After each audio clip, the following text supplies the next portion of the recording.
Hey everyone, Sarah Squires here, the nurturing coach, and today I want to talk about parental alienation because it fucking sucks. And excuse my language, but I am pissed off.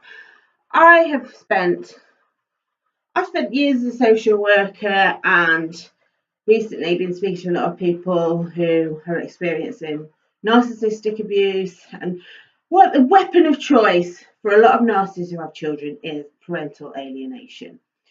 And basically, if you're watching this video, you probably think that you're experiencing parental alienation, but I'm just going to give you a brief thing. Parental alienation is basically anyone who is trying to come between a parent's relationship with their child. And that can be, it's usually the other parent, but it can be a step parent, it can be an in-law, it can be a grandparent, it can be anyone, but like I say, usually it is the parent, and it can happen for any number of reasons. It can be about jealousy. The other parent might be jealous of the relationship that you have, so they try and come between that. It could be that they want control over you, so they allow the contact, they control where, when, how you see your children. It can be about power. It can be showing everyone that they can do it, that they are that powerful, that they can turn everyone against you. It could be just plain nasty, just to ruin your life, whether it be financially or emotionally. It is never, no, never. It is never about the child. Never, ever, ever is it about the best interest of the child. They do not give a rat's ass about their children. All they care about is themselves. And I read a great quote the other day, which was parental alienation. It happens when one parent hates their ex more than they love their children. Get that? Hates their ex more than they love their children. And as a parent, that goes against everything, because you would do anything for your kids. You would do anything that makes them happy. That's not what narcissists do. They don't care. They will do anything to win. Anything so they win. I'll give you some examples of things that I've seen in action. I've seen narcissists who try and do parental alienation. I think they're so clever that they even go to court and argue with judges. They think they're that powerful that they're more important than the judge, that the judge doesn't know what they're doing and they know better. That's just one ridiculous example. I've also worked with parents who, when they're, in this case, it was a mother and father. It was a mother who was being narcissistic, who is narcissistic, and she was controlling access to the children. And whenever the father went to leave, the kids were obviously distraught because he was the one that was giving them any emotional comfort. He was the main caregiver, and they would be absolutely distraught when he left. And as a mother, most people would be heartbroken if you saw your kids that upset. I could see the look in this mother's eyes, and she was happy.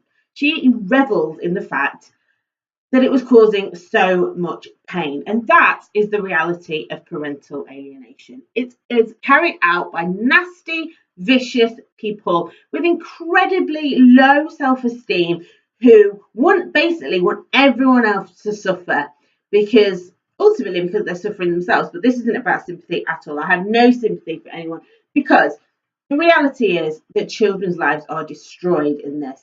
People don't see this. Parents don't see this. Narcissists don't care. Narcissists couldn't care less.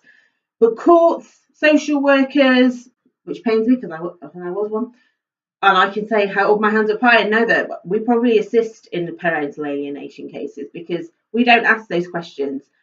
We go to houses where initial assessment may have come in, and if the father isn't around and mother says that the father isn't around, we take that.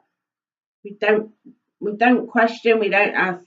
We might ask why, but we don't really go any further than that. And it could well be that some of those are parental alienation cases, and we just take the mother's word for it. And do you know why? It's because as society, we've got used to this deadbeat dad. We've got used to the fact that we think men, they procreate and then they bugger off. They get people pregnant and they do one. They don't pay for them. They don't care for them. When actually, that's not the case in so many. I'm part of Families Need Fathers.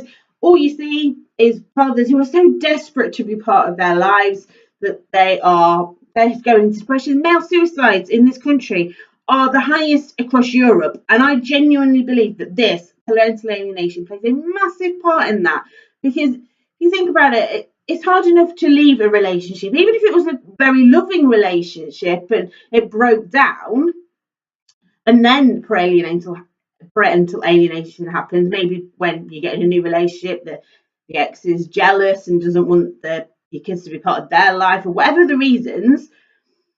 That's going to break a dad's heart. That's going to break a mum's heart if it's the other way around. If it's a mum who walks out of a relationship because she's incredibly unhappy, thinking that she'll get her kids, she just needs to sort herself out, and then she's cut out of their kids' life, that is going to break people's hearts, and it is going to lead to suicide, because they've got nothing left.